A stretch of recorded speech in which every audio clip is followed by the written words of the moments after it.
Hello, Diane. How you doing?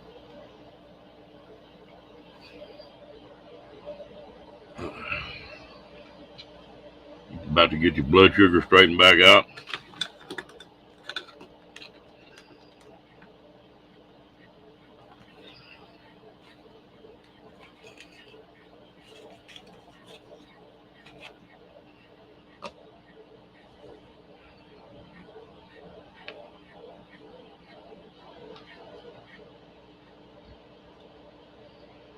Yeah, that's good.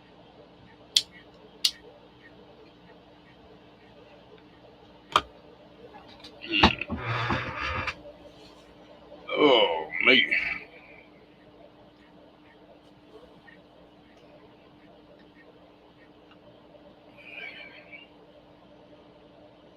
I'm tired tonight.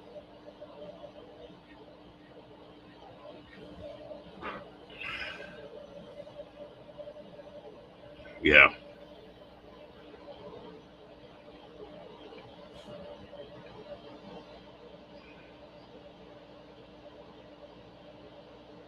What is it supposed to be? About around 100 or not over 100? Hey, Janet. How you doing, girl?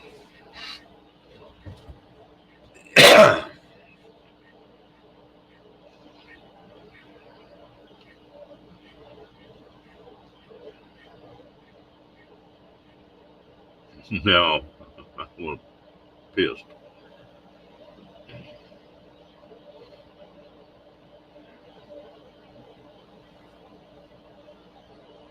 Okay.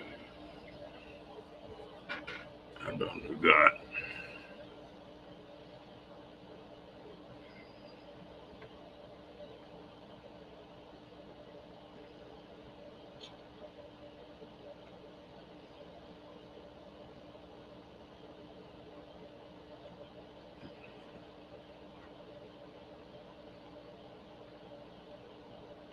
Oh, I'm doing fine. Well, I only one I got, so I guess I better get used to it, huh?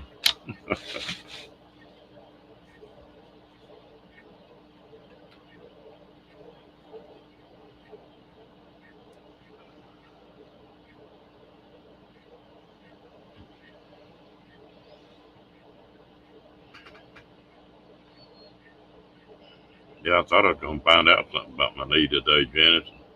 I got there, and the surgeon that's supposed to look at it was sick, so he was gone. Here we go again.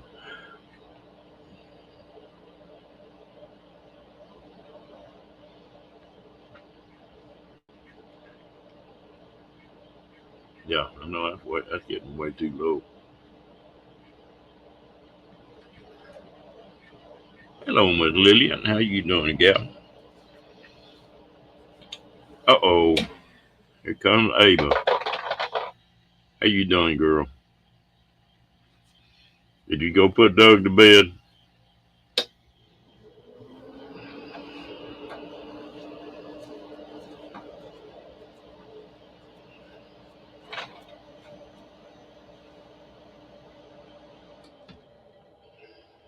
Yeah, Hawkins family. How you doing?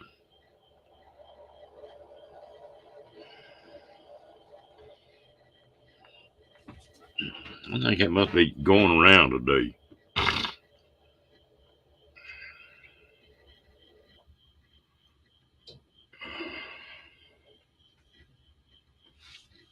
Yeah, I looked at some more y'all videos today.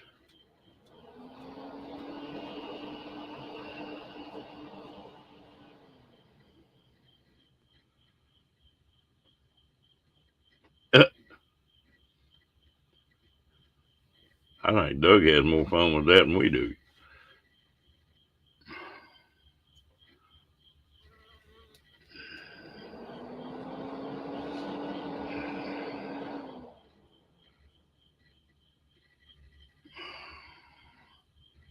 Yeah, a lot of people not feeling good. I mean, he's sleeping hard then, huh?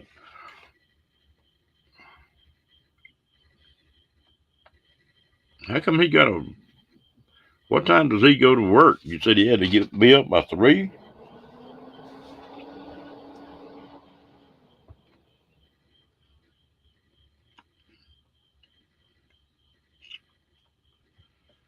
I tried, but never could get it done. You can watch that.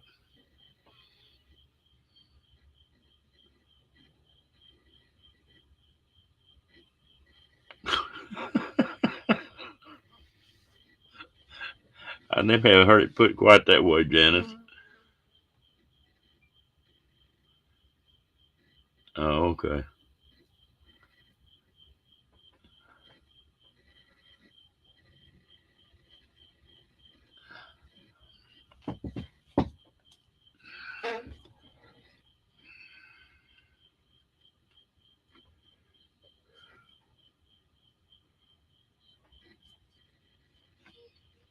Hello, Tim Ray.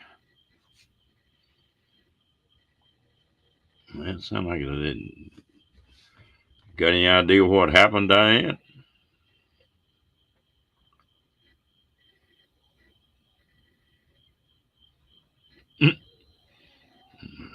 Still making it that way.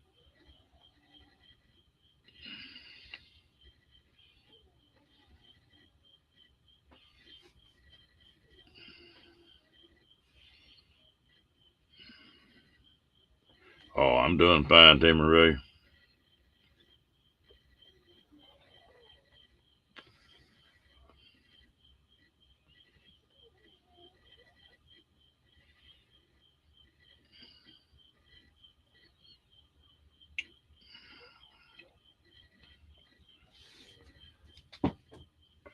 Usually, if they air flight somebody, it's pretty serious.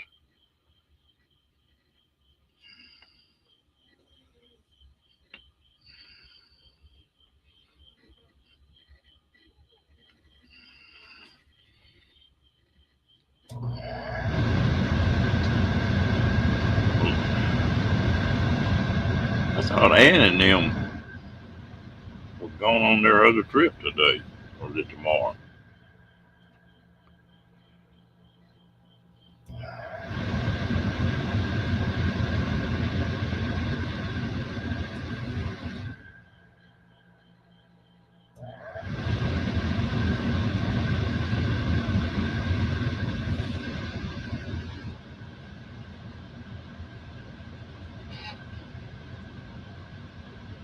Friday night races.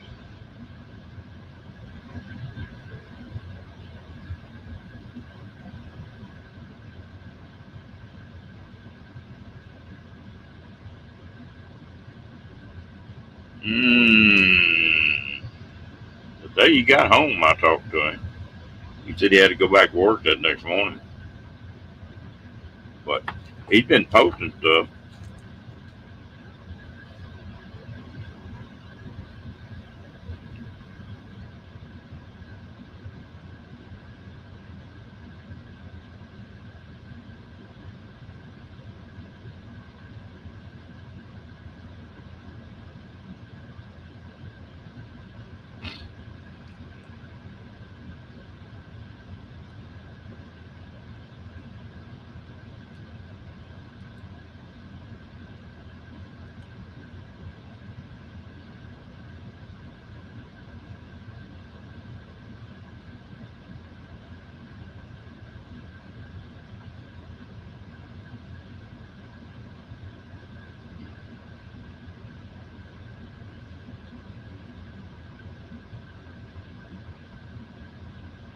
Yeah, he had some good pictures.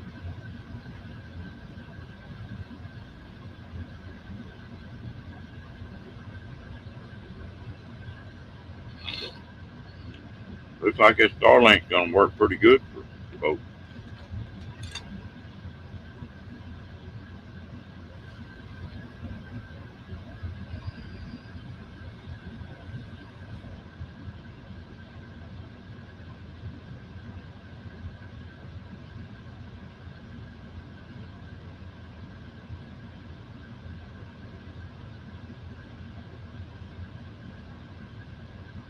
Ooh, wow, a hell of a spread on gas and diesel.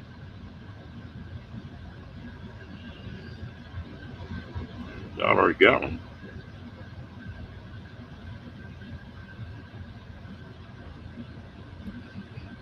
I sure am enjoying them little old motorcycles. You go in there, and if you're plumb empty, you might spend $9.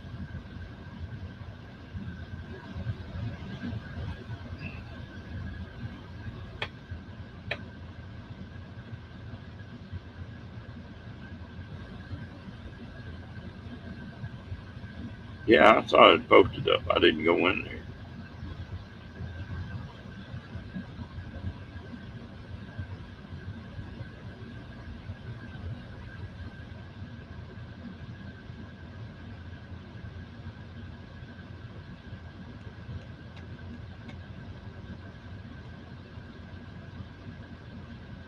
I think that's going to be the coming thing.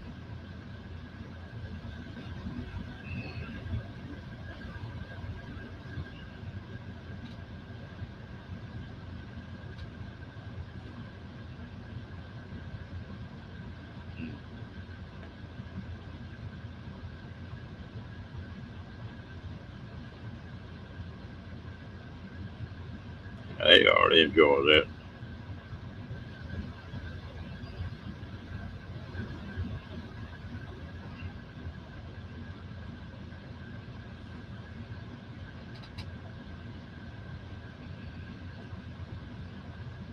Hell, I plan to be doing some traveling here this summer, so I imagine if it looks like it keep working, I'll probably get in on that deal.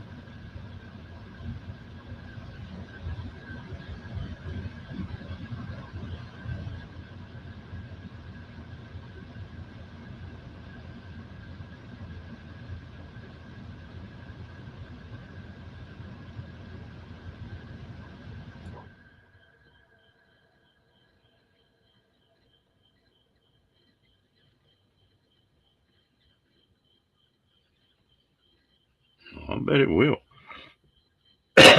You got that little satellite dish you set outside.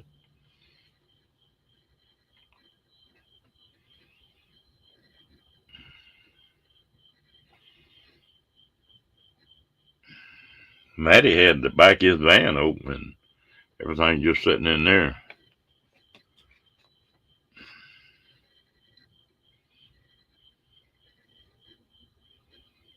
How many channels have you got, Abel?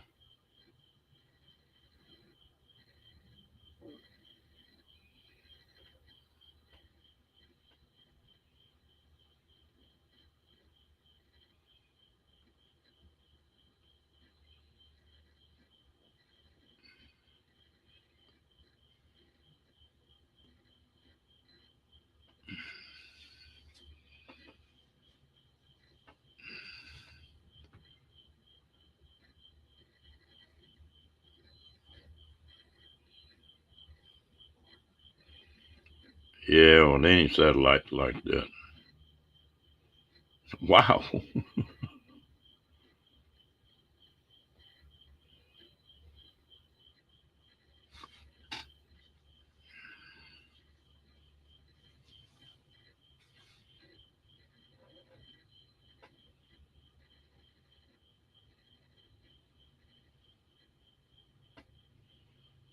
Well, you covering all the bases, aren't you?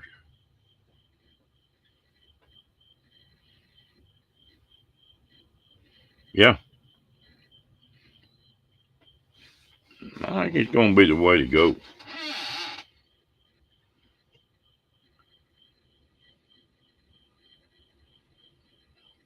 Well, you know, these trucks have had the email in the trucks for I don't know how long. They use it running down the road. So, and they have for a while.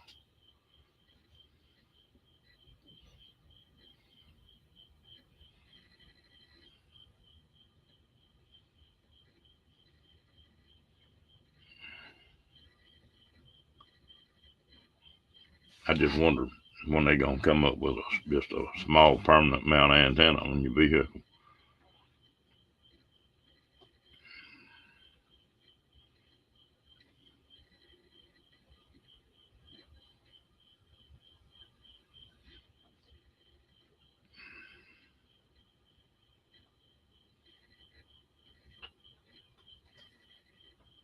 Yeah, I'm sure planning on it, Lydia, and I'm gonna try to schedule a month out there if I can. I think I'm probably gonna, if everything works like I want it to, I'll probably leave between Christmas and New Year's headed out, and then stay till the end of January.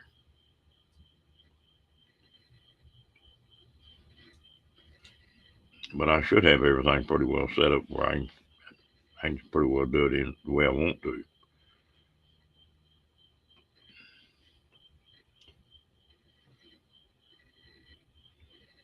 Hello, Roy. How you doing, buddy? Oh yeah, a bunch of times, Lillian. When I was delivering them RVs, well, we pulled a lot of RVs to Oregon.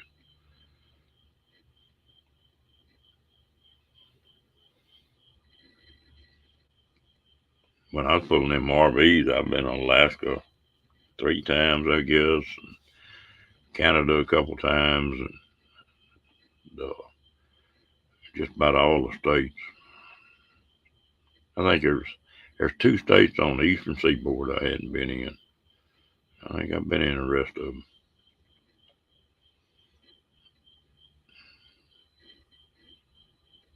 That's one reason I sort of like this setup I'm getting. That I ran by a lot of them places that I want to stop and spend some time at. Hello, Linda.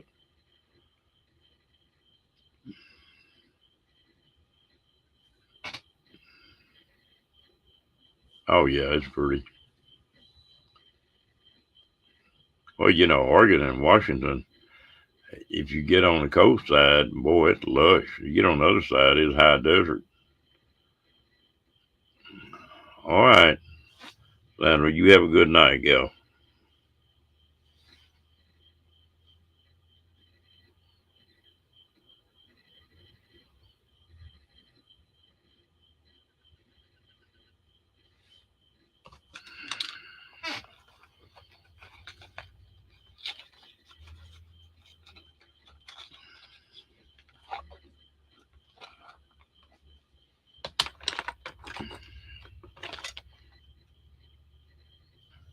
Sound like y'all moved just in time, Roy.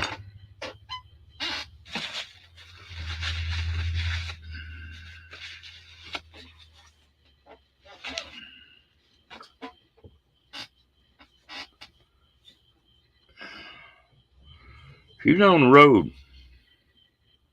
She was headed up to Washington to see some of her kinfolks up there. And she had some car trouble yesterday, but it seemed like it straightened out.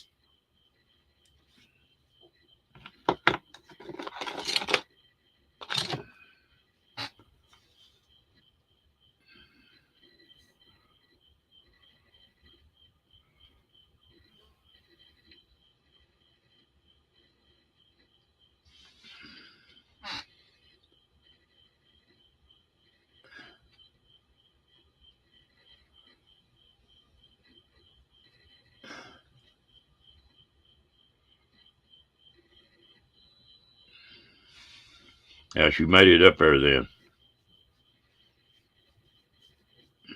When I talked to her last night, the battery kept running down on her vehicle.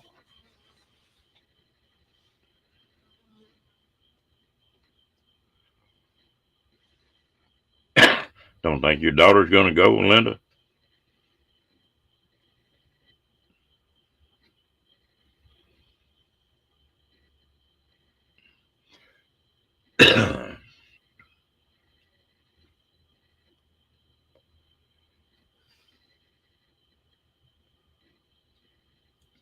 Okay.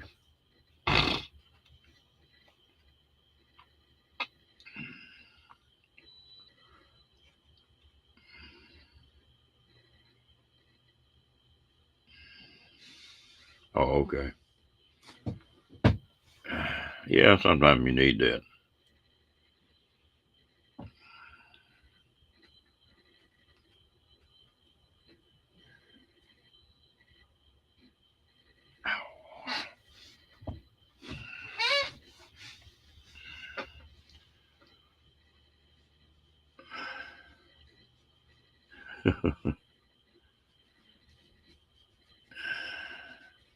That's the only trouble. Everybody's going all different directions, isn't it?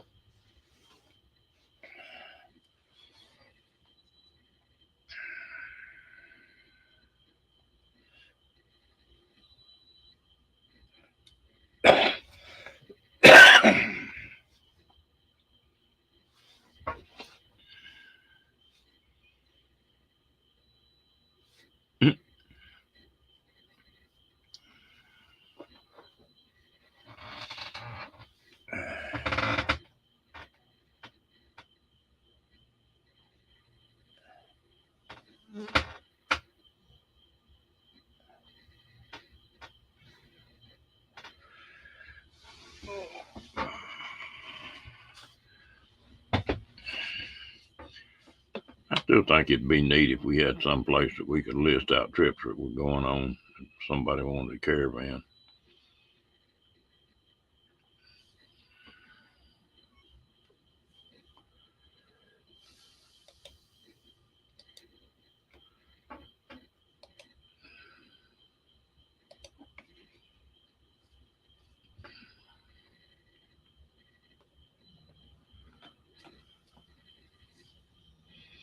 You know, Bob Wells set up what 2 or 3 of them caravans, and it seems like it's worked pretty well, but you don't hear much about them.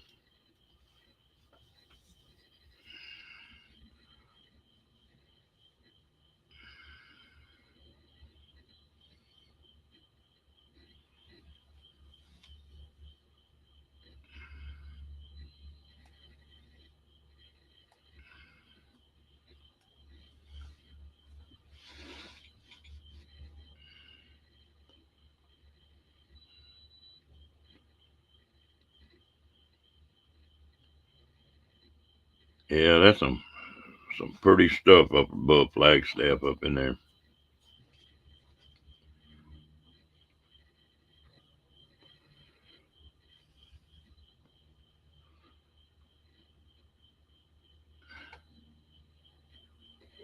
Yeah, I might do something like that. I don't know. Maybe make it private or you had to join it. That way, just keep anybody from coming in.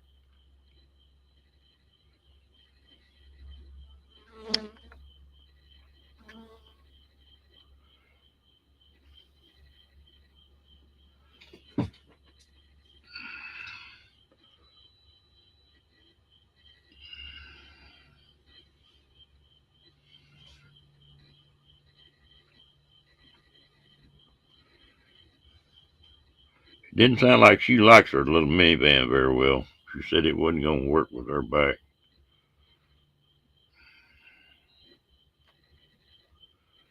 She can't sleep. Well, that makes a long day. Well, what are you going to wind up taking, Linda?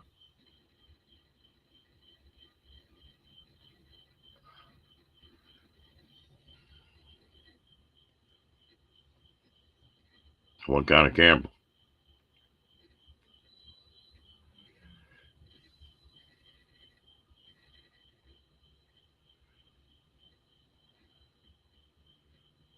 Okay, you'll take care of it, girl.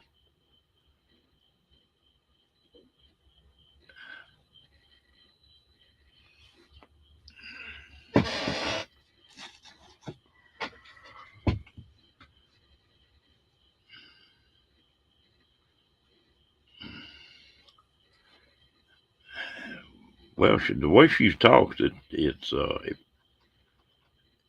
if it sits overnight, it won't start the next morning. So one of them diodes could be out in that alternator. But that sound like that refrigerator wasn't cutting off.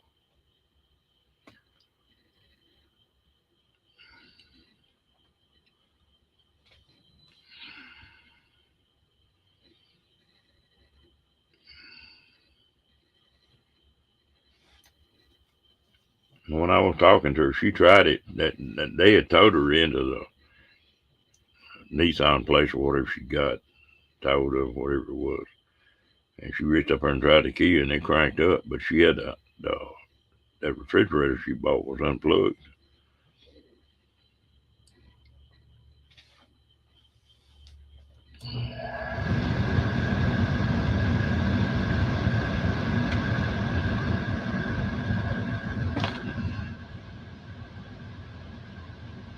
That's one nice thing I like about this camper I've got. It's got a disconnect on it that I can reach up and flip and it completely isolates it from a pickup.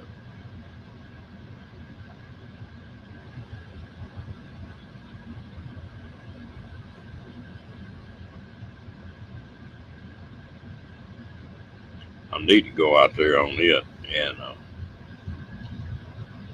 take light that refrigerator and put it on propane. See how long that little 20-gallon bottle is gonna run.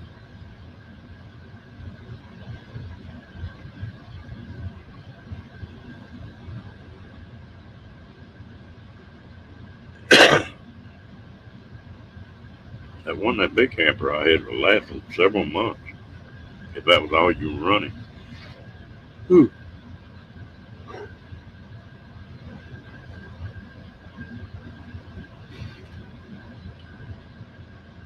I appreciate it, Mr. Kenny.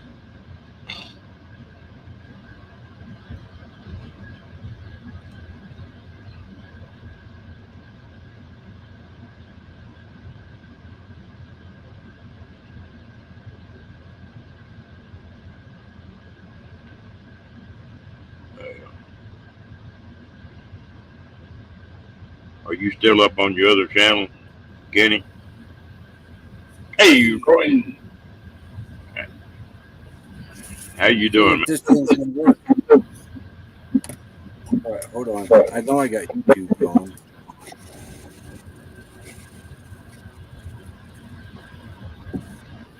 All right. See if this thing's gonna work.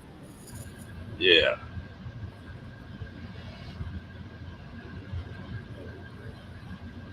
It needs to be. I brought the phone in, so I don't have a cord long enough to charge it. To go outside. But it's nighttime, so it should be a better signal. Yeah. What company are you with on internet? Visible. That's right. I remember you saying that now. Yeah, I got Kenneth on the phone. Hey, Kenneth. Kenneth there. Yeah, when I left a while ago, well, he was up on that charity deal. Of course, he'd have to be up on 2 or 3 places knowing him. Yeah. How far did you have to move when you moved, Roy? About a 45-minute drive. I think 36 miles, but as a crow flies, it ain't very far. We had to go out and around and come back in. Just because the way the canyons are and that around here. There's some pretty stuff right around there. This area right here, I think, is probably the prettiest that we've camped in. And even the first season, I mean, Lake Mary is just, it's beautiful here. Walnut Canyon was nice, but not in the camp area. The camp area wasn't as nice as this.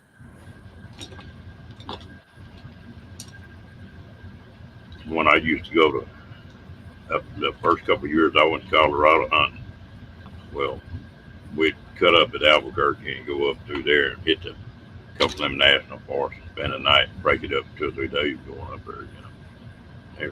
So I've camped some of that. Tim and Ray, you have a good night.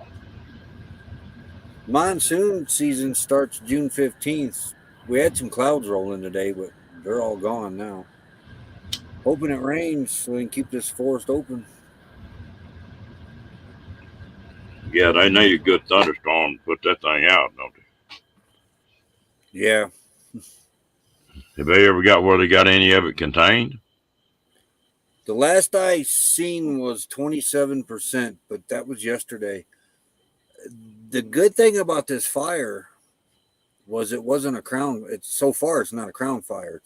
It's a ground fire. The tunnel fire was a crown fire. Yeah. So the aspens that were over here, the post that I seen on Facebook said that they fared fairly well in that fire. Because I haven't seen the aspen forest yet, but I guess there's an aspen forest in the bowl over there or something, and all the grass and that burned up, but the trees are okay, I guess. Take a while for that stuff to grow back. I went through Yellowstone about 3 years after that big fire up there, and it was amazing how much of it started growing back. Do you remember the popcorn fire? Yeah. Out here in Flagstaff 20 years ago? Yeah. I think it's been 22 years now or something. Me, Scott Jacobs in Appreciation, and Mike from Mike and MJ's RV Adventures hiked that. And they had a fire there 20 years before that. And it was still really just starting to recoup then from that fire. That area was. That was a huge fire over there too. Yeah. Well, you still got all of the burn up tree trunks and stuff, and they'll sit there forever, I guess. Yeah. Around here, all these trees are scarred from being burnt. Well, is it the pinon pine that's got to have a forest fire before it can open up and the ponderosas?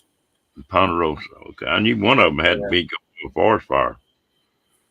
Forest guy over in New Mexico told me and Scott that they had discovered that the ponderosas need fire for the pine cones to open up and release the seeds. Yeah. Now, Janet says there's a lot of trees down there that's like that, too. Yeah. Well, when they were doing the controlled burns, they weren't having these big fires like this. No, that's what a lot of people are saying, too. They're going to have to let them go back to that. And, if you keep that low brush burn out, well, it takes a lot to light them trees off. Yeah. Oh, that forest ranger over there in New Mexico was pointing out all kinds of flammable stuff, and said, we need to get this stuff out, but they're letting all this stuff grow, and this stuff goes up just like that. And yeah. I was reading. The main thing, though, they need funding to get some patrolling done out here. Now, I got to admit, this spot, I've seen forestry drive by here twice now. The last spot, we seen a ranger. We were there 2 weeks. Well, just shy 1 day. We seen a ranger once. Here, I've seen them twice now. But they need to be out here catching these guys that are burning their toilet paper and that, and catching these woods on fire. Yeah. But that's the whole issue. They don't have the manpower out here. Well, so it's easier just to close the forest so they don't have to run around and patrol, which I get that part because there's no manpower, but they need the funding to get the manpower. They keep taking from them, from what these forest guys say. Yeah, well, it's like they closed all them oil leases down and all that kind of lot of the timber contracts, and that's where they make their money, you know. And that's what the Bureau of Land Management is supposed to take that public land and make money off of it. And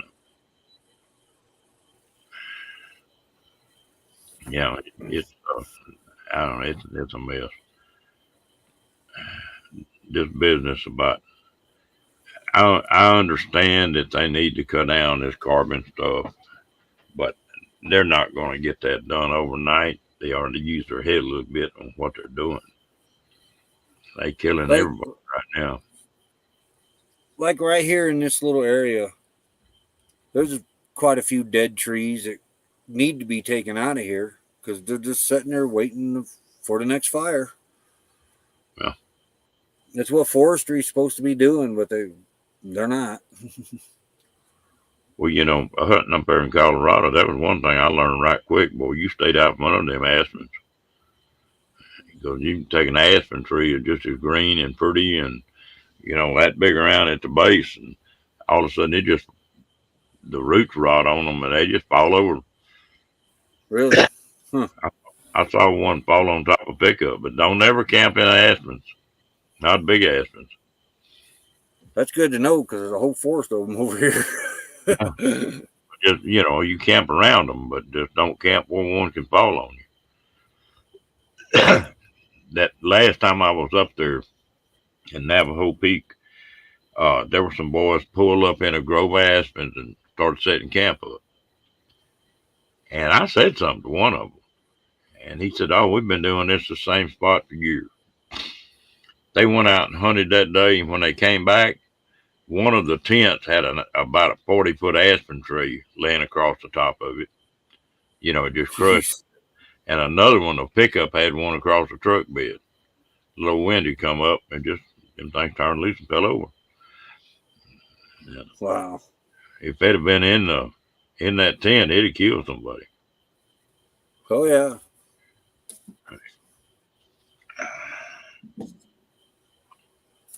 I got up there one year and got in a hurry packing, and I usually cook on an open fire up there the whole time I'm up there. And I got up there and I looked and I forgot my grill. Well, up in that national park, there's not any wire or anything like that, and or wasn't back in them days. And I got thinking about it, man, I don't want to drive 90 miles back someplace to find a grill. And, just one you put over a campfire. I got to thinking about it. I got my shovel out and dug a little trench and mounded the dirt up on each side of it and went and found me some of them aspens about, I don't know, inch and a half thick. Cut me some short pieces off about that long and laid across the top. And I cooked on them aspens for a week. And put a skillet on them, coffee pot. They got so much sap in them they wouldn't catch on fire. The new one. And hey, Fairy Dust. Yeah, Lillian, they were talking, one of the updates I was watching on this fire, they were talking about trees burning from the inside. The fire can travel in the roots underground and up in a tree and start it up that way, too. Hello, Fairy Dust. Did you make it where you want to go, girl?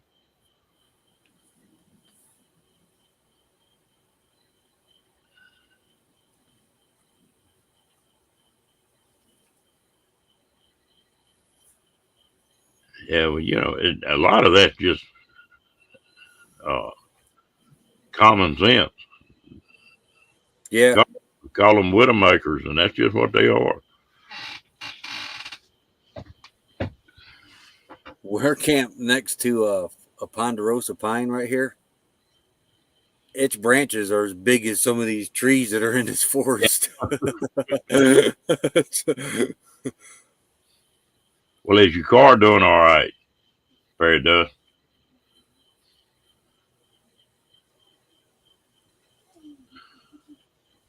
I got up in the mountains one time, and there was about 10 of us, and everybody left. I was the last one leaving. I started down the side of that mountain, and there was a hornet's nest, one of them big old paper mache looking hornet's nest. And I took a couple pictures of it and reached over and turned that key back on, and the battery blew up on that pickup. Ooh. We were way the hell up in them mountains, nobody around. And finally, some people come up there in a little small pickup. Down that mountain we come on a chain. And that's pretty hairy coming down that mountain from 10,000 feet.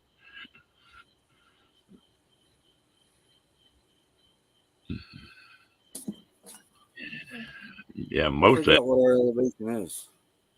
Oops.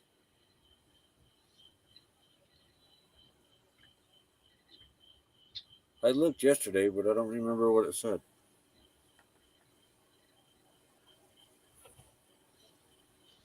So it's doing all right now, huh?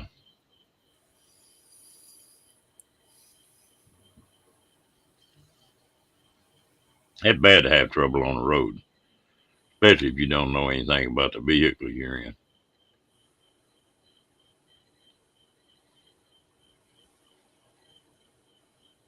Well, are you going back to Indiana this year, Roy? Ain't no sense on it now. We're at 6,593 feet.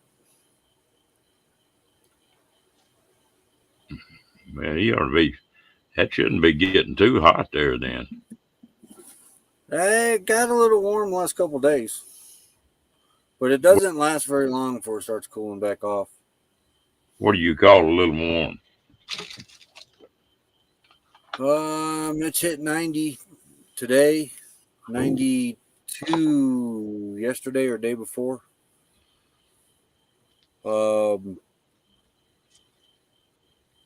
Tonapune, nothing much in Indiana. Nothing but corn other than the southern part of Indiana.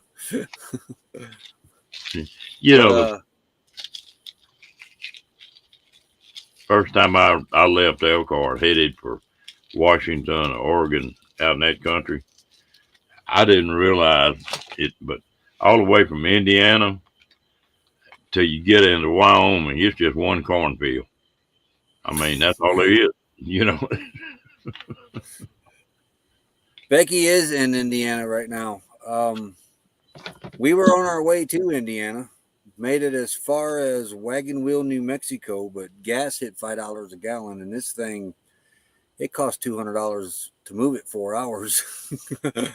So we decided to put her on a train so she could go do her doctor's appointments. It's just routine visits is all, and a little dental work. And the insurance will only pay for it in Indiana. Yeah. My insurance, it doesn't matter. So we turned around and head back to Arizona because we do the winter thing in Arizona anyway. Hello, T and Mobang and William. So yeah, she won't be back probably till, I'm saying September, but she says August. But we'll see. It's the doctors or it's the dentist is mainly the holdup. She's almost done with the doctors. Now it's just the dentist that is. She hasn't even seen him yet.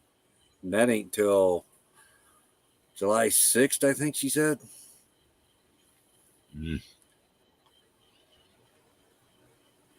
Well, I tell you what, this fuel has got crazy.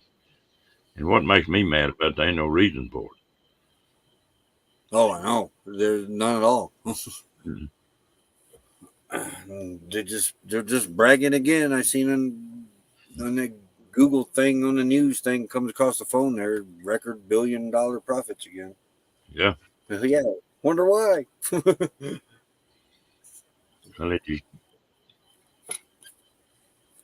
Well, they'll run it up until they turn all them leases loose and let them start pumping oil through them pipelines again. And when they start doing that, the price will go back down.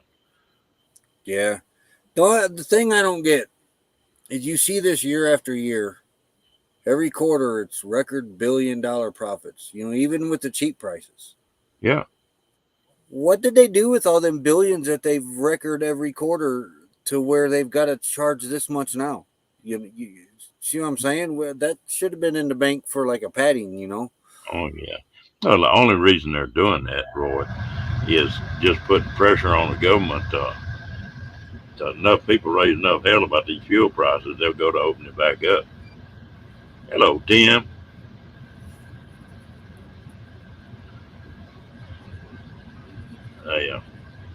They did the same thing in California years and years ago. You remember when the gas lines were in California? They wasn't nowhere else in the nation but California. And what happened, they wouldn't let them run that pipeline through the Sierra Madres. And as soon as they give them permission to run that pipeline through the Sierra Madres, well, they had plenty of gas in California then. You know, they. Oh, yeah. Yeah. Same deal. Hello, Sharon. How you doing?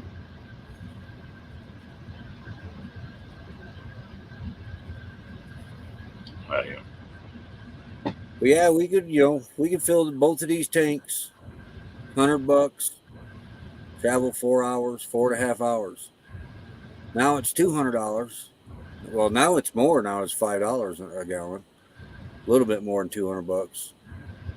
So to travel 8 hours would be $400. Yeah, That's ridiculous.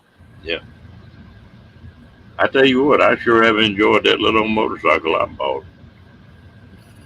People That pull it. little that little car we got has saved us some money.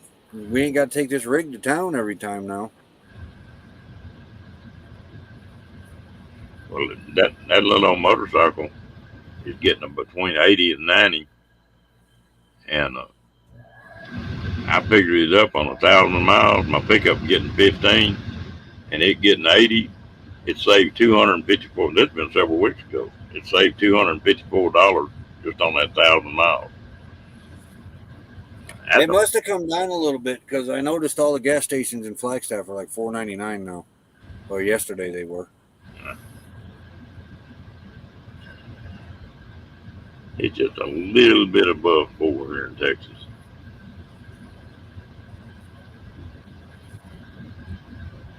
Well, my back tank's full. I don't know how much is in the front tank because the gauge don't work on the front tank, but it does on the back. So I run the front tank. When it runs out of gas, I flip over to the back tank because the back tank the back tank, everything to do with the back tank's all brand new, been replaced, gauge and fuel gauge in the tank and everything. Hmm.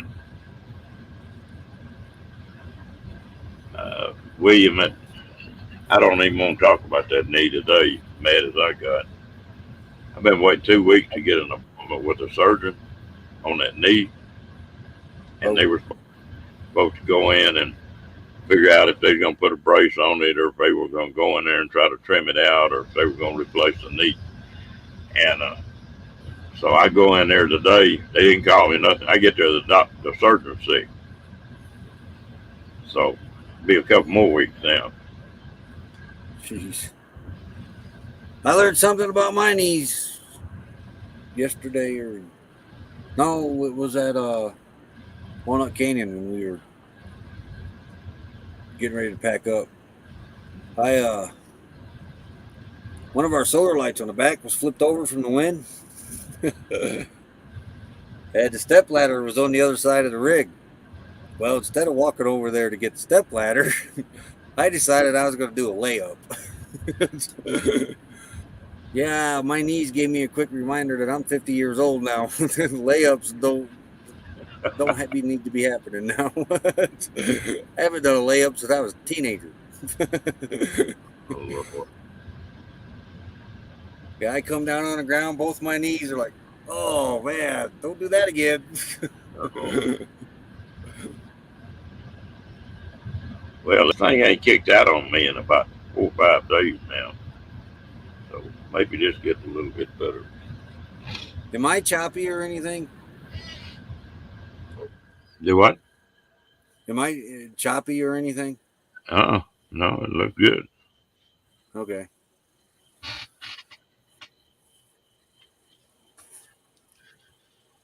Well, you're halfway home, then, Tim. Be at the house tomorrow, huh?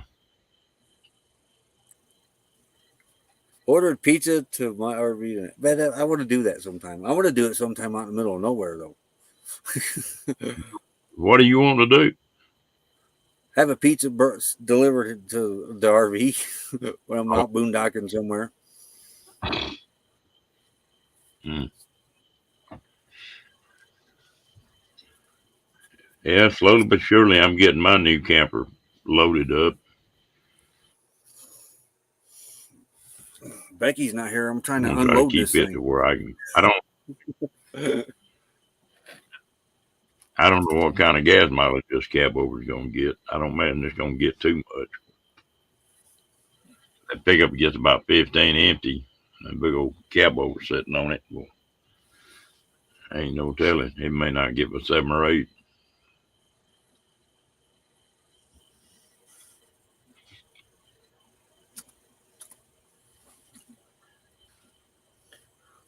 Well, Tim, did you have a good time?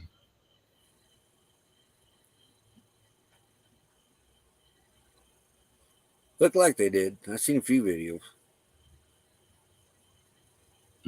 All right, T. You have a good one, girl.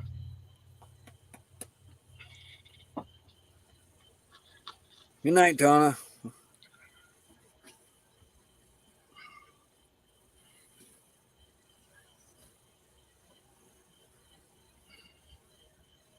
I tell you what, I am tired tonight. I don't know what's the matter with me. I know Need why it. I am. These hour changes. Well, I woke up at 5:30 this morning and I couldn't go back to sleep. So I've been up since 5:30. Yeah, we come back west, and now I'm getting up early and tired a lot earlier at night too, because Arizona don't do daylight savings time.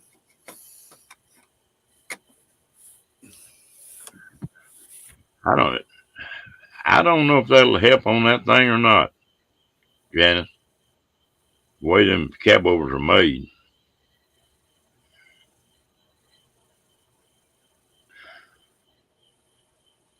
Yeah, that's great, Tim.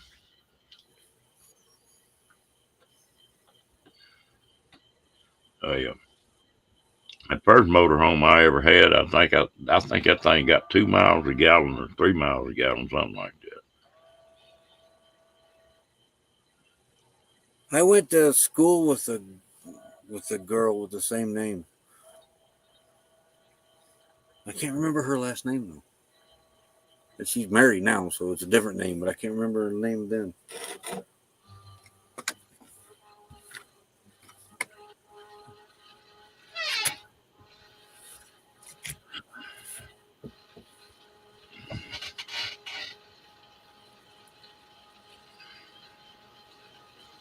Yeah, they got all kind of stuff that you can play with on that airflow. That's one good thing about this cab over I bought. It's not as heavy as some of them. I think it weighs like 1,400 pounds or something. Ooh, that is pretty light. Yeah. And it's just right for me and that dog. Me and Becky almost got one. We seriously thought about getting one, but I couldn't imagine doing it with these three dogs. Now, for a couple, now it would be a little bit tight, but, two or three dogs. Yeah, Uh, and if it was just me and Becky, we could do it. But these yeah. three dogs, I don't. No way. The If we're talking about when we don't have any more dogs, when they're not with us anymore, unfortunately, we will probably downsize. well, it I've gone through big motor homes and big travel trailers, and I've got this 28-foot travel trailer here sitting on this lot, and I think I'm gonna probably quit pulling it much. I'll use that for my home base, and then use that cab over to do my running in. Good night, T. What I like about that cab over, you can pull a trailer, or you pull a boat or motorcycles or whatever. Yeah. See, I can't pull a whole lot with Honey because Honey's only got a 351 Windsor in her. Yeah. Well, and I got a 460 though to put in her. 460, I had a Ford that had a 460 in it. Yeah, we have another rig sitting in Indiana. I don't know if I ever told you the story about how we got started doing this, or if you ever knew. But this would have been the year that we were supposed to leave. We had a 3-year plan, and we were going to do van. We were going to do this. We were going to do, but we decided just hey, we bought a Class C. A buddy of ours had one. It was an 87. It's an 87 Ford Jammy, 30-foot. I think it's 30-foot long, but it's got bedroom in the back where this one doesn't. And it is longer than Honey, and Honey's 24 foot. So yeah, it is 30 foot. Well, he wanted $600 for it. This thing's only got 59,000 miles on it. Damn. The interior looks like it's got 350,000 on it. It's pretty well neglected. So we bought that, started gutting it, got it pretty much all the way gutted. Then I ended up getting cancer, prostate cancer. Did 15 weeks of radiation, beat that. But Becky come home from work. I haven't been able to work. I've been on disability since 2003, I think. I got 4 vertebrae that's fused and 2 big long rods in my back. She come home from work one day after I did my treatment, and she said, "I'm quitting my job. We're going now." Like, now? That rig's not ready. We had a travel trailer, but I didn't want to drag it all across the country because I didn't really know where we could stay yet. And so we went out shopping and we bought Honey, and we've been pretty happy with her. Other than the 351, I want to take that 460 out of that 87 and put down in Honey here, and then we can tow another vehicle around with us. Yeah. I think there's going to be a lot of people that go with a motorcycle or a vehicle that gets real good gas mileage with Mm-hmm. the pull with the motorhome. It and I think this fuel will start dropping back off here. Closer we get Oh to yeah, this next election, the more it'll drop. yeah. It'll drop before the election, and then see what happens, whether it goes up or down again, Yeah. or stays the same.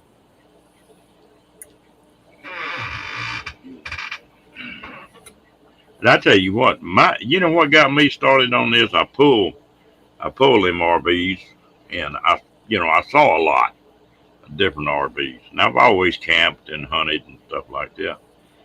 And I finally came to the realization I own two. Well, let's see. When I retired, I owned 3 businesses and a couple houses, and I had a bunch of junk. I'd worked hard to put it all together. And the longer I worked, the more I realized the more you own, you don't own it; it owns you. That's true. And it was like I've been busting my butt to keep all this stuff up, and I'm not using it. Hello, Josh. Mm-hmm. And so I started downsizing. Well, then my wife got sick, and so for about 5 years I took care of her. But I had a travel trailer and had one of them little old casitas, and which that's a good little old trailer for they'll hold their value forever. Yeah. But now it's been about after my wife died. Well, that's about 3 months. Well, I done hit the road, and I think I'll probably do this as long as I can do it. That's what we're gonna do. It's she really needed to quit her job anyway. Her asthma, Indiana was killing her, and she had a bad spell about 5 years before we left, and she was on some some sort of machine in the hospital making her breathe. It wasn't a ventilator; it was something else, like a CPAP, called something else, PAP or something, and she about died then from it was severe asthma attack. And the doctor looked at me, and she was out of it. She hadn't even come to yet. And he goes, "You want your wife to live?" And I said, "Well, yeah." And he said, "You need to get her out to Arizona as soon as possible." It took us 5 years to do it, but the cancer, when the cancer came along, it scared her to. She wanted to go now, because we both had pretty much life-threatening instances, and then said, we got all this stuff. We don't even use this stuff. All we do is sit around and look at this stuff. Let's go look at other things. Yeah, pay taxes on the damn stuff and upkeep and work on it. Yeah, we gave the house. We gave the house to the daughter. Sold the other car to the other daughter, and then of course our son blew our truck up. But sold we got about half of our stuff is sold. I'm hoping while she's there in Indiana, she gets rid of most of it while she's there. because I'm tired of looking at it when we go back there. Well, is it as much cheaper for you as it is for me doing this compared to sticks and brick? Oh, way cheaper. Way Oh, it is. cheaper. Hell, I put money in the bank every Yeah. damn. Well, we don't have a car payment no more. We don't have a house payment no more. Our house payment was only like $388 a month. We were pretty lucky with our house payment. Now, when the housing market thing blew up, when we bought that house 15 years ago, we had $10,000 to put down on the house and nobody would take it. They were pushing those subprime mortgages really hard. Oh, yeah, here, no money down and you can refinance in 2 years. Well, when that 2 years rolled around, that's when the housing market blew up on us and we couldn't get it refinanced. Yeah. So our house payment, it started out at $599. It blew up to $1,300. That's my check a month.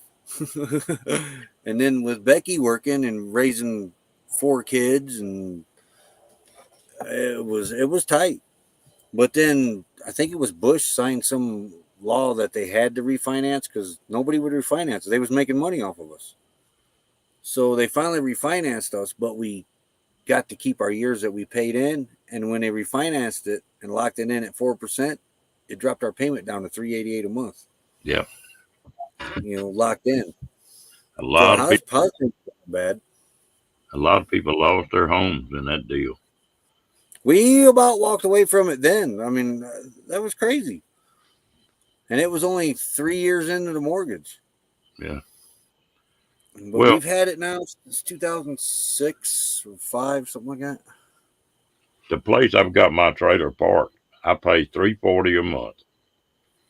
And now I do have to haul my black tank. I've got a tank set up. I'm not hooked up to a sewage here, but I've got a place I can dump. And hell, that wouldn't pay my utilities in that house. We ain't got our electric bill now. What else would we have? Property taxes. Kids got all that now. But they they've only going to have to pay. They're trying to get it transferred into their name. Loan company's kind of being stupid about it. Our loan company. But they want them to refinance it for another 30 years.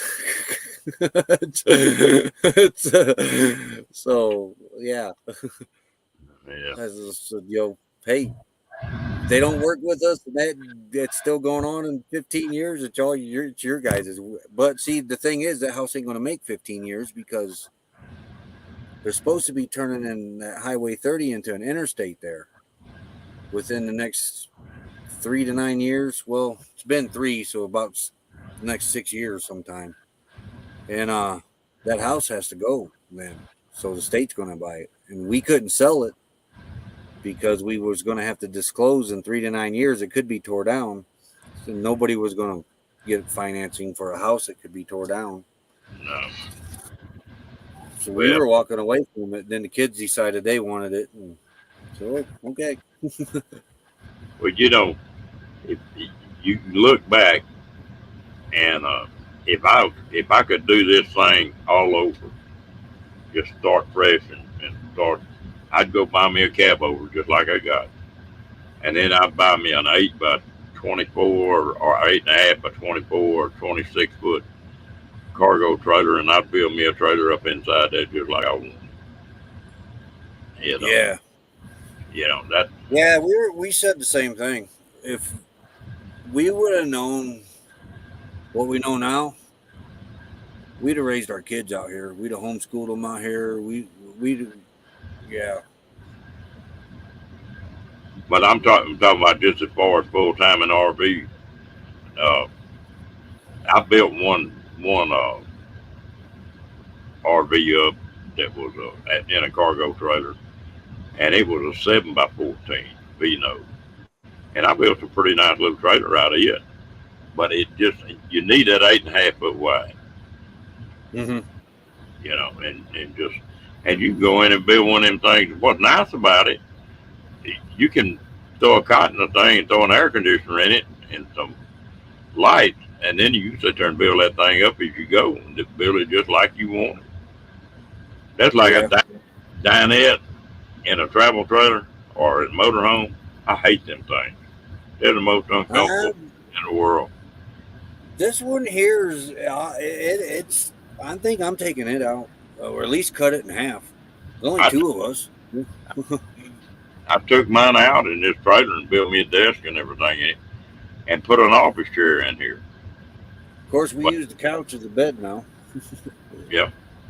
Well, and I had helped a friend of mine buy a trailer here the other day, and it she bought one that had a table and chair, table and four chairs. It's unreal how much more room's in that trailer. Yeah, I've That noticed that too. dinette takes a The lot of.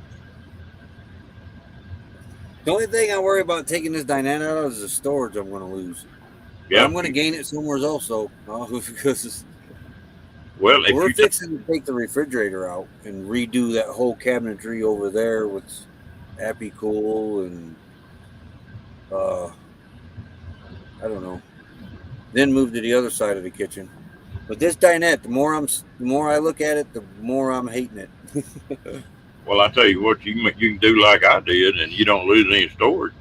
You where that dinette is on the wall, you can take that thing and go down and build you a desk and shelves right there on where Mhm. that head is, but it doesn't stick out in the trailer. And so you won't lose much storage like that. Yeah, that's true. Yeah, the highway, it's already Highway 30 through Indiana is the Lincoln Highway. It's already a 4 lane, but there's a 4 state involvement with this: Iowa, Illinois, Indiana, and Ohio. I think Iowa's moving right along with theirs. Illinois is broke, ain't got no money. Indiana's got the money set aside. Don't know when they're going to start it, and I don't know what Ohio's doing. But it's basically going to do to what they did to. You remember how bad 31 was, Ron? When you pulled them campers coming down 31, all them lights through Kokomo. Yeah, Kokomo. There's a bypass. They bypassed 31 around that finally. Oh man, they needed that. That was a bad little old road. Yeah, it took. Used to take 3 hours to get to Louisville. It takes like an hour and 45 minutes now. Oh, they I blew it. I I had a Dodge pickup quit on me in Kokomo one day. They pulled it into that Dodge dealership, and it was a lift pump went out on it, a diesel, and that's when that's a 2004, I think, and that's when the Dodgers were getting real popular, and Mm, there wasn't a damn lift pump in the United States. jeez.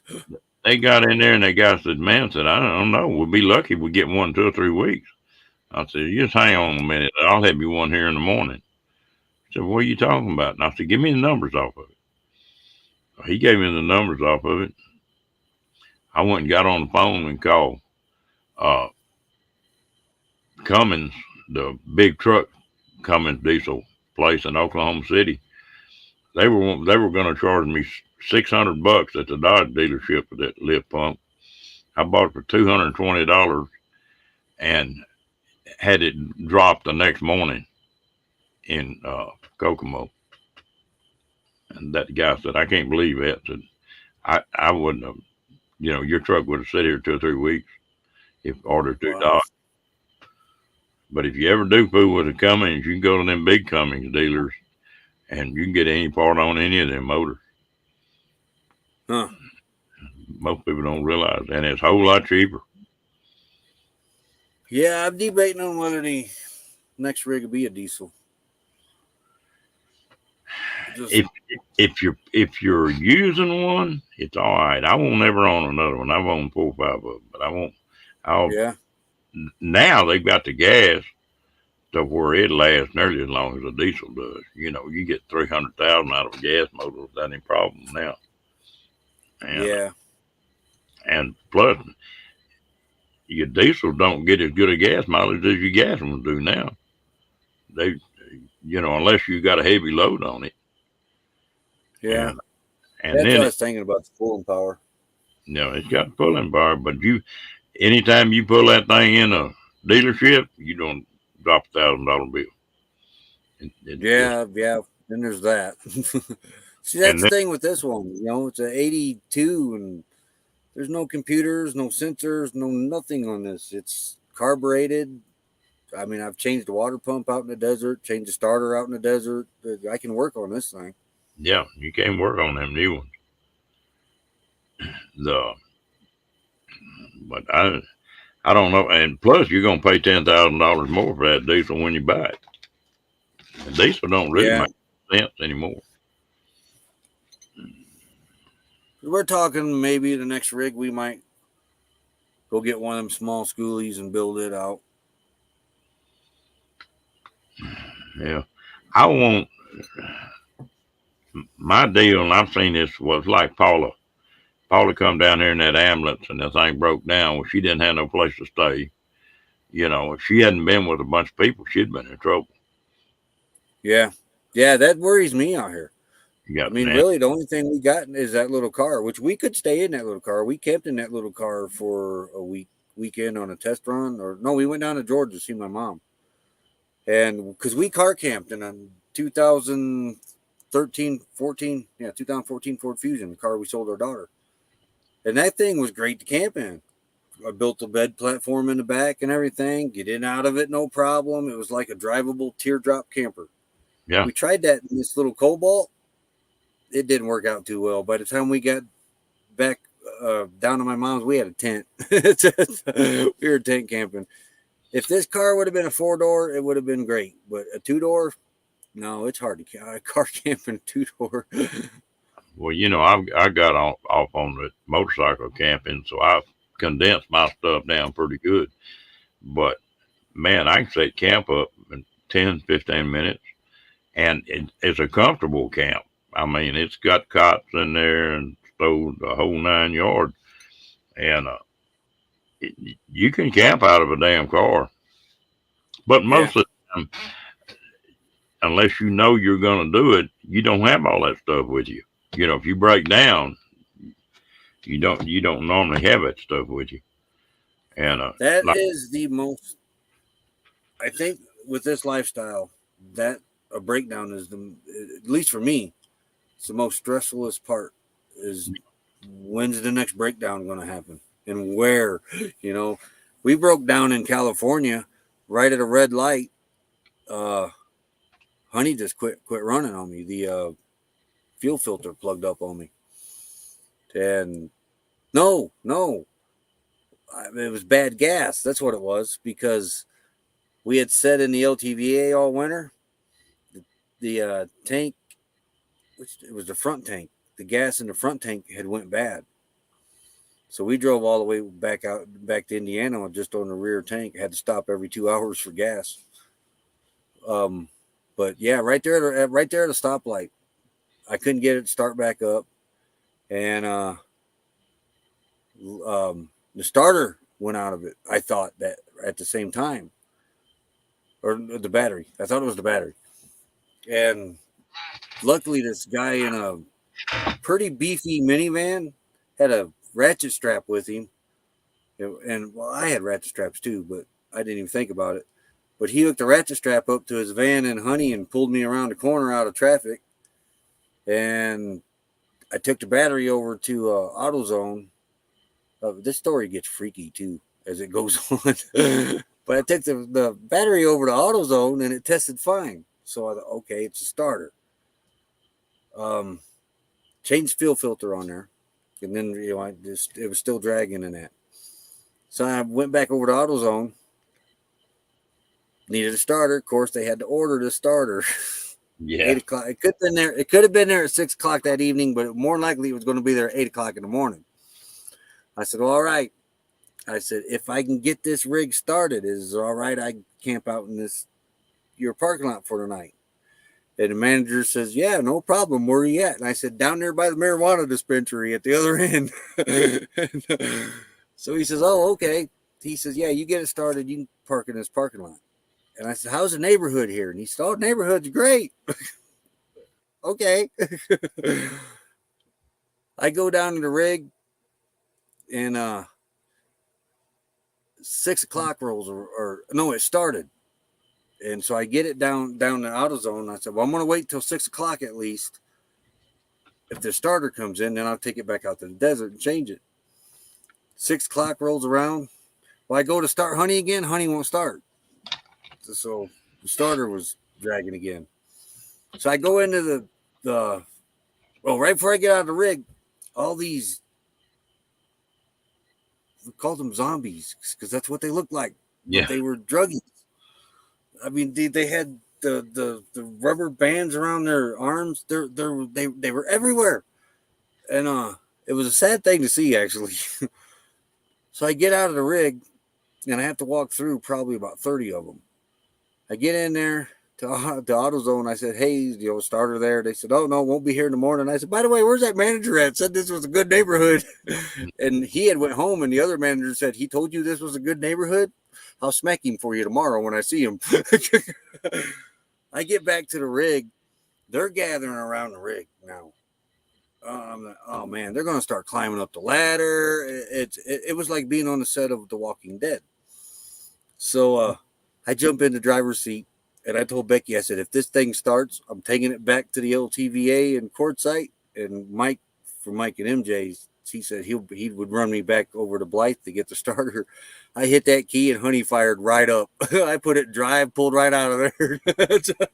Went back the next day and got that starter and changed it. Man, we had never seen anything like that before in our lives. I'll tell you what, you get in the wrong place, and you can see that people talk about parking at Walmart back when you could park at Walmarts anywhere, but a lot of Walmarts are in the wrong part of town where they build them. You got to watch what you're at. And when I was traveling, I don't know how it is now, but used to Flying J was the best place to park. They had the stuff out front, and if you buying fuel from them, where you could get showers and laundry and everything else right there, propane. Yeah. And it was always well lit too, and had a 24-hour restaurant. And I think the Pilot Flying J's are about the best ones that we've stayed at. Usually at the Flying J's, the RV park was out front, and you didn't park trucks. And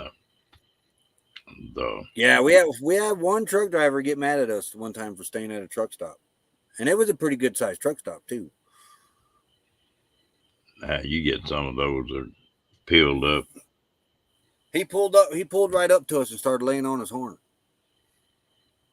And then he started pulling away, but he woke one of the other truck drivers up, and that other truck driver came out and was yelling at him, but he went on his way.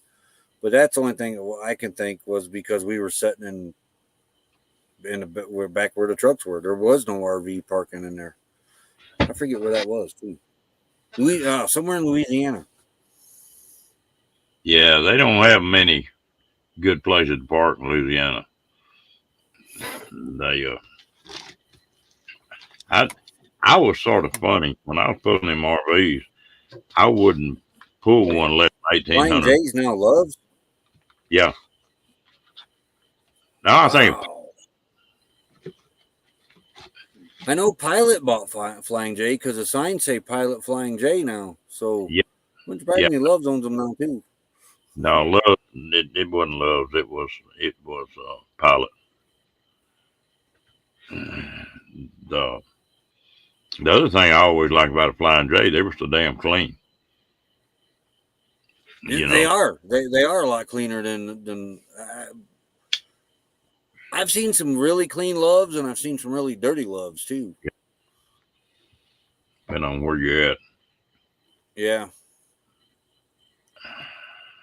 I was trying to remember. I pulled in a Flying J. That must have been in Utah. Little old bitty service station looking deal. And I got to talking to the manager, just barely enough room for me to pull that trailer and truck in there. And that was the number one first Flying J that they ever come up with. And it was just a Little service station, yeah. It's somewhere around Truth or Consequences out in there somewhere. But there wasn't even enough. That town was different. Yeah.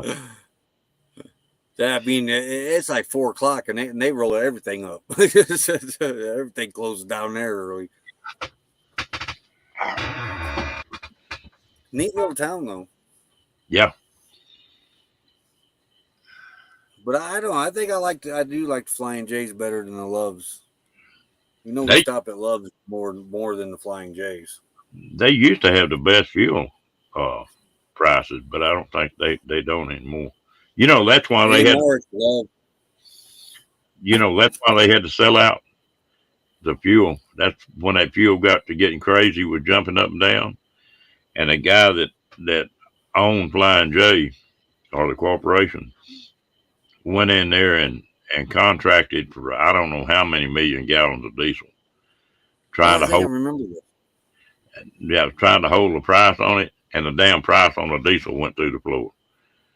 And so Yeah. that one deal busted them.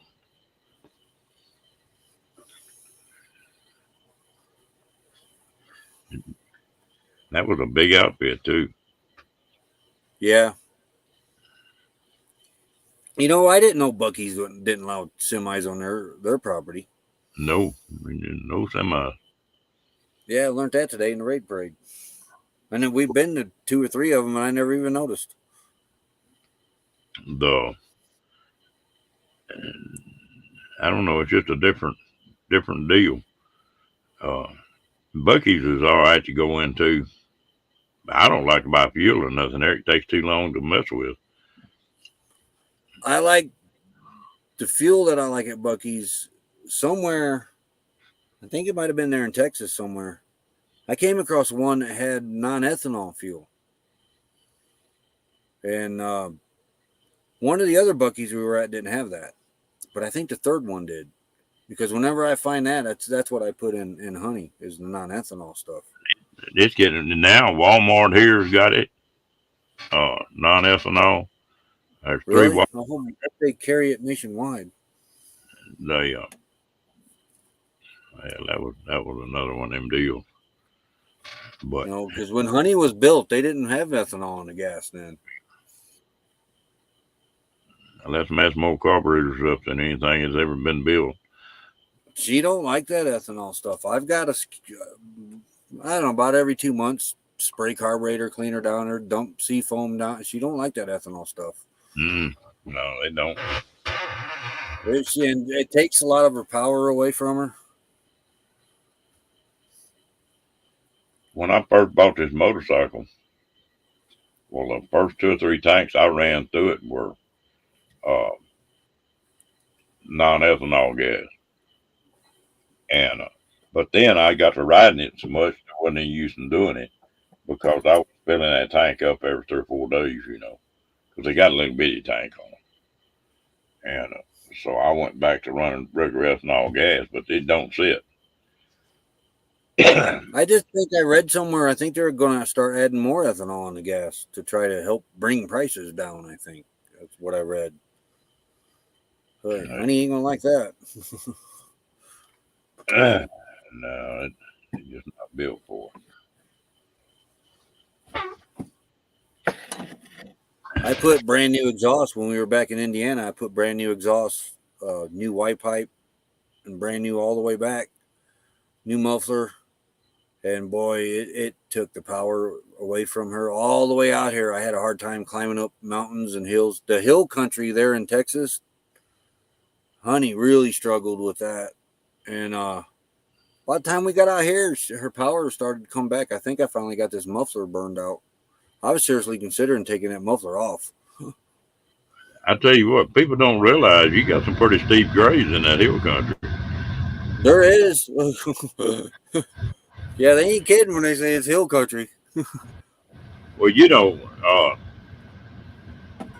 right there outside, what is it, Guadalupe Mountains, right outside of El Paso, they're 7,000-8,000 feet. I didn't know that until I looked at the map. Yeah, just Texas is a crazy state because you can just about find any damn thing you want in that state. I mean, if you want Oh swamp, yeah, you want Gulf, or you want mountains, you can find it here. yeah. Uh, Head Yeah, over I in made the mistake and drove 20 all the way across that. It took us 6 days in this rig. there.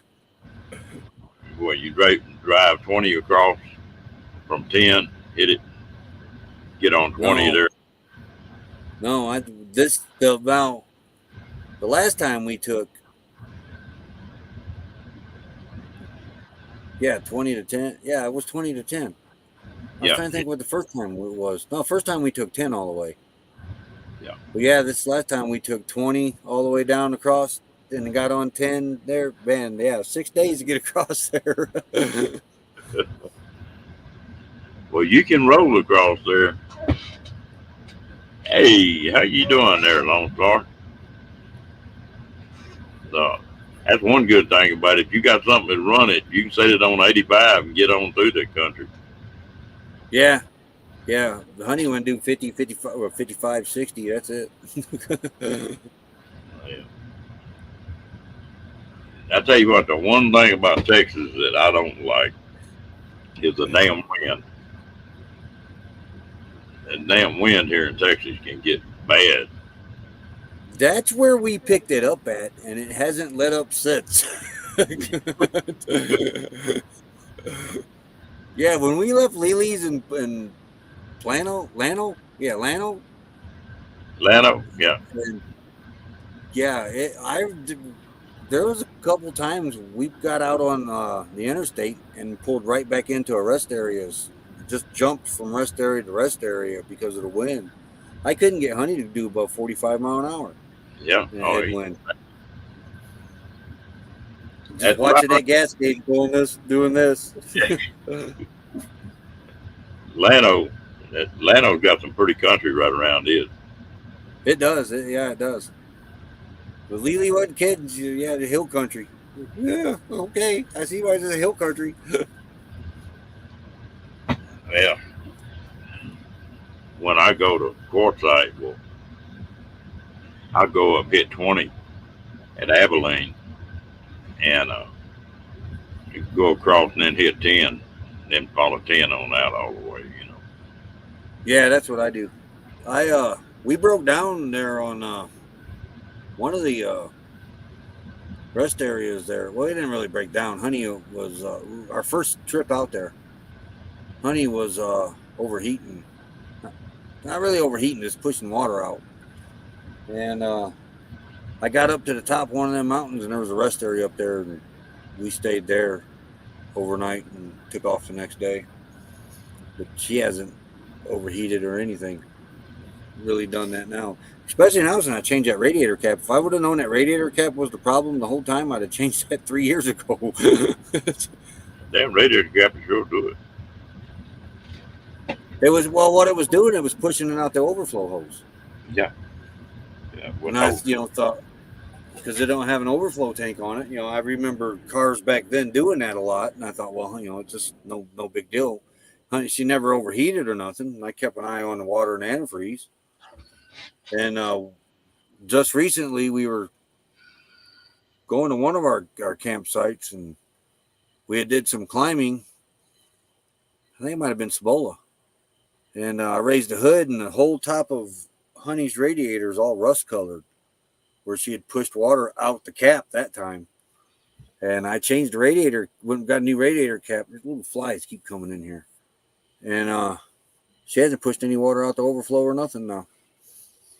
Well, we were talking about this. I used to own a radiator shop. And people don't realize that if them caps start, the gasket gets bad or anything, for every pound of pressure you got on that radiator, the water, it can get 7 degrees hotter without boiling. And Yeah, the pressure cooker. yeah, and then you get a 30-pound pressure cap. Well, these cars run it now. They run above boiling.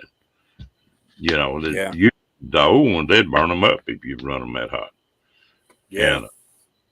And that can damn sure make one run hot. People don't realize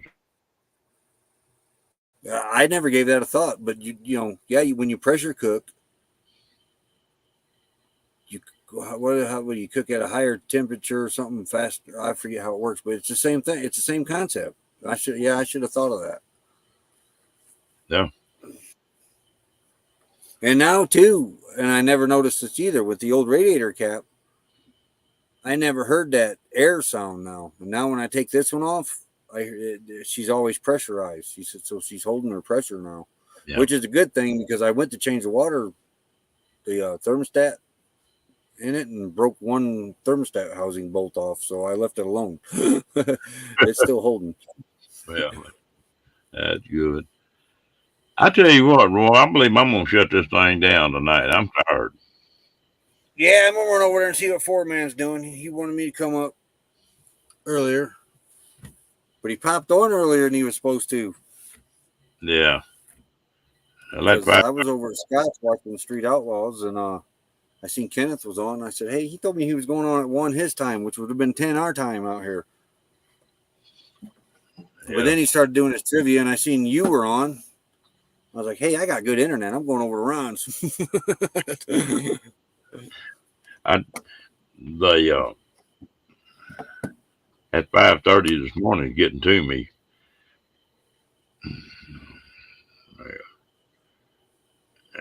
I don't like getting up early anyway. This time change is what's got me right now. Do what? This time change from coming back from New Mexico is an hour ahead of Arizona, and we were over there a good month, maybe a month and a half in New Mexico. And, Arizona don't do daylight savings time, so now they're on California time, which is an hour behind New Mexico. And then when the winter gets here, we'll be back with New Mexico time. Yeah. Which I like the idea of not doing daylight savings time because, back home in Indiana, 4 o'clock, it was dark. Well, what town is it in Indiana that time zone goes right through the middle of town? If you're on one side of the street, it's one time zone. If you're on the other side of the street, it's another time zone. It used to be that way, and I don't remember what it was now, but that was, that's been a long time ago. But now they went by county because I think there's 5 counties up in the north, and then 5 in our toe. And we happen to be the very last county that's still in Central Time Zone. The house is 1 mile from the Eastern Time Zone and 2 miles from the Eastern Time Zone north of us. And then the rest of it's all Central. And the electronics in our house for a long time didn't know what time it was. Yes. But yeah, to me, a whole state should be on the same time, but they left it up to the counties, and the counties got it all screwed up over there. Yeah. They kept us on Central because everybody works in Chicago. Ain't nobody worked in Chicago for 30 years or more. Oh, I hated that town, boy. I mean, everybody, when I was a kid, everybody I knew, all their parents basically worked towards Chicago way, the big Ford plant and that over there. But not now. Nowadays, we all work towards the west or towards the east now in the Eastern Time Zone. I tell you what, in Elkhart, in the RV industry in Marshall County and that. I went up through Detroit, up in and you talk about nothing. At Detroit, there's just nothing left to hit. You got all kind of plants and factories and stuff, and windows out, and nothing running up there anymore, hardly. I always think about when you got on that interstate going down below Chicago, they had a damn, I guess it was a steel mine. But anyway, the interstate's going right down through it, and it's just a couple 1,000-foot drop off on each side of the highway. They mine right up to the highway and on both sides. Right there at the Indiana Chicago line. Yeah. That's weird looking, man. Oh, it's a quarry. It's a rock quarry or something. Yeah, something. But it's just the width of the highway is all that they didn't mine. You know, it's rock quarry on each side or whatever kind of mine it was. Oh, that thing's huge now. Oh, yeah. Okay, I'm going to get off here. Roy, I appreciate you coming up. Everybody in Hey, chat, it's been fun. As thank long as I y'all. got internet and everything, you'll see me up here. All right, we'll see y'all later. Good night. All right. Later.